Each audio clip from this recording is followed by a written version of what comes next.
The 7 from WATE 6 on your side. Good evening, I'm Bo Williams, and welcome to The 7. Let's get a look at the big 7 stories right now. And topping our list for you tonight, fires and wind advisories. We have our teams in Sevier County. And first, we're going to check in with meteorologist Victoria Cavalieri, who is live in Sevierville. Now, she is following that massive fire in Wears Valley. The Forestry Department reporting that the fire area covers approximately 250 acres.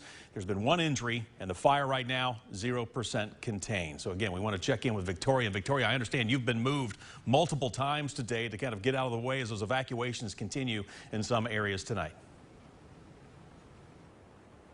That's right, Bo. We have been moved around quite a bit as we did see some evacuations today. We got told to move from our most recent location, and right now I'm on Pleasant View Lane, and I want to give you a look. We kind of had to move a little bit further away because of the extent of these fires. Several of the roads that we were on earlier today are now closed. We've been told we can no longer go up those roads as the fire has moved further down them, and as a result of that, we are now here again on Pleasant View Lane. You can see the fire there in the distance, and if you look closely, you can actually see some of the flames. We've continued to see lots of smoke today across Wears Valley, and we are going to hold on to those high wind warnings as well as red flag warnings through the overnight hours tonight. Right now, we're still smelling some of that smoke in the air. The winds continue to be gusty. We, of course, are going to keep you updated on the extent of this fire and get as close as we can when it's safe to do so. For now, though, we'll toss it back to you, Bo, in the studio. All right, Victoria, thank you. And again, I want to show you some video of smoke on our digital radar. As you can see, smoke continuing to travel as the day moves on. We do want to turn now to meteorologist Ken Weathers for what we can expect as we head now into the evening hours. Ken. Yeah, Bo, unfortunately, the winds are only going to get stronger across the area. I mean, they've been windy enough today, but the front that's responsible for this is still across the western part of the state. So as that moves closer to us, it tightens the pressure gradient, we say, or increases the wind. So they're going to continue to be out of the south. Now, these are sustained winds, 37-mile-per-hour winds, Gatlinburg, 32 Townsend, 37 Jamestown, and 40 in Wartburg right now. And as Victoria mentioned, the fire weather warning or red flag warning, that continues till 6 o'clock in the morning for the Smokies into the foothills. So from Blount County all the way through Cock up into Greene County. Knox County westward, that will expire at 8 o'clock. But the fire danger will stay with us through the night. But thankfully, humidity values go up a little bit. Now, the high wind warning for the mountains will continue until early tomorrow morning as well. Up to 90-mile-per-hour winds possible there. We could see winds gusting to 55, maybe higher for the valley, back towards portions of the plateau as well. Talked about that front. You can see it crossing the Mississippi River now. Tornado warnings throughout much of Mississippi up into north or southwest portions of Tennessee near Memphis. Now, that will weaken some as it heads in our direction, but I still think the risk is there that we could see some isolated severe storms. And, of course, with these gusty winds, down trees and power outages certainly possible. Bo, make sure you have multiple ways to get alerts tonight in case any are issued because of the timing of these. They'll be when many are asleep. That's right. Make sure also to download our free weather app. All right, next on the Big 7, fires continuing to burn on Hatcher Mountain Road at Indigo Lane. And as we mentioned earlier with Victoria, the Wears Valley Fire Department asks anyone within a 1-mile radius of Indigo Lane to evacuate immediately. Those in the Hatcher Mountain area of Wears Valley, Shagbark, and Little Valley resorts are under a mandatory evacuation. Now, the Red Cross is helping Sevier County EMA with the evacuation center at the Pigeon Forge Community Center as the fire continues to burn in Wears Valley. We're also told the District 1 strike team has boots on the ground in Sevier County to assist with brush fires in that area. We have more team coverage for you. We want to head to Valley View Baptist Church with reporter Wes Cooper. And so, Wes, the big question right now is what are you seeing in that area?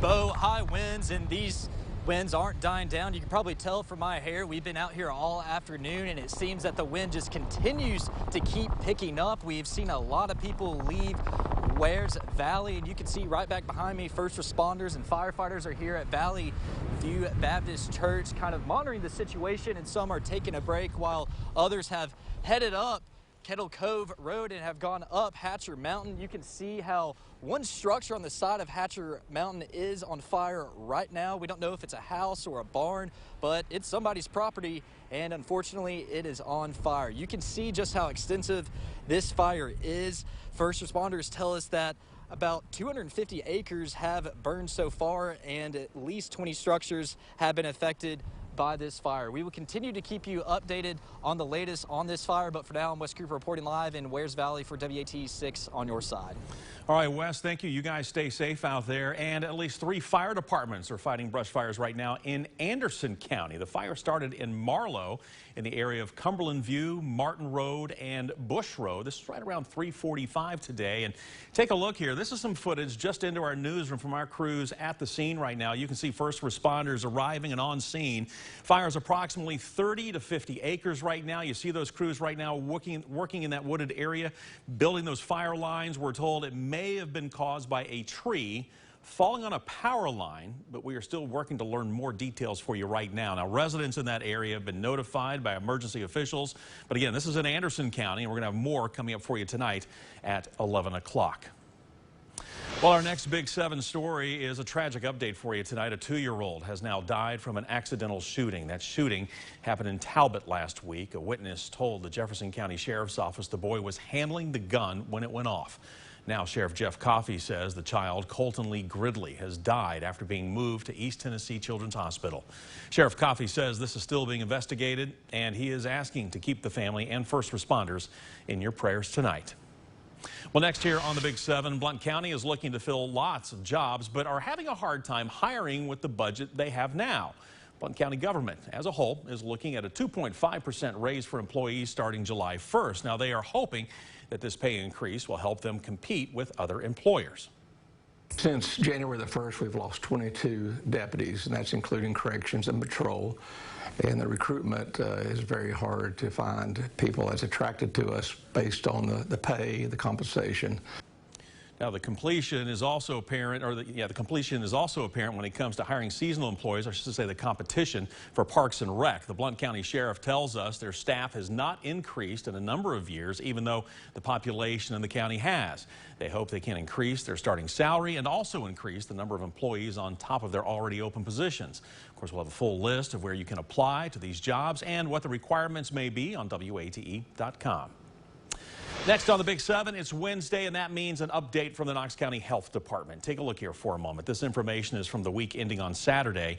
The Health Department reports 5 more people have now died. This brings the total number of deaths up to 1,338 since the pandemic began. 155 cases are listed as active right now, and new cases, well, those numbers have plummeted. And the situation in Knox County mirrors the COVID-19 situation nationwide. The case count is falling, but the virus is still a threat, and there are concerns of another possible wave of the virus. President Biden addressed the nation this afternoon, calling for more COVID funding. He also announced the launch of COVID.gov today. It is a resource to help Americans and to find free vaccines and boosters, along with free at-home tests and high-quality masks. Again, you can find all of this at covid.gov. Well, next here on the Big 7, the Starbucks on Merchants Drive in Knoxville is a union shop, at least for now. It's the chain's 9th to unionize and the first store in the Southeast, but a disputed ballot could sway the vote. The National Labor Relations Board reports 16 employees narrowly voted for the change by a vote of 8-7. Maggie Carter, a barista at the store, is leading that push. Union representation is critical. That's how we obtain, true workers' rights in this country, because, having union representation secures you the ability to sit across the table with corporate executives and bargain the conditions that you will work for them under. Carter spoke about some of the terms and conditions she wants to see improved with a union, like labor benefits and wages. Now she and others will get to sit down and negotiate those terms. The 16th vote is currently being disputed by corporate representatives. A no vote, though, would keep the shop from becoming unionized, while a yes would make it official. Carter describes the work environment throughout the voting process.